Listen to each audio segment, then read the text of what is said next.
Balayya cinema హీరోనే, బయట మాత్రం ఆయన డైలాగులు వింటే ఫుల్ కామెడీ పీస్. ఆ రోజుల్లో నాన్నగారు అంటూ దీర్ఘాలు తీసే బాలయ్య బయట డైలాగ్స్ డెలివరీ ఇప్పటికీ ఎవరూ మర్చిపోరు. బాలయ్య మాటలు చూస్తే ఎవరికైనా నవ్వు వస్తుంటుంది. నందమూరి ఫ్యామిలీలో అచ్చం బాలయ్యలా కామెడీ డైలాగులు పేల్చే హీరో ఒకరున్నారు. అతడే చైతన్య కృష్ణ. ఇలా నందమూరి హీరోనే.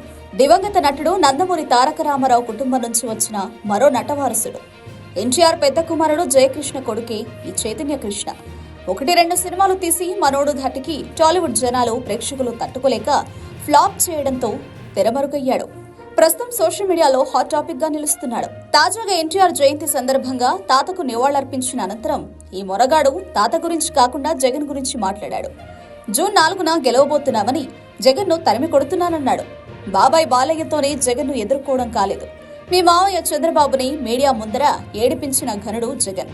డైలాగులు కూడా సరిగ్గా పలకరాని దద్దమ్మ చైతన్య కృష్ణ ఇప్పుడు ఏకంగా జగన్కే వార్నింగ్ ఇవ్వడం చూసి అంతా నవ్వుకుంటున్నారు. దద్దమ్మ చైతన్య అంటూ నెటిజన్లు తెగ ఆడేసుకుంటున్నారు.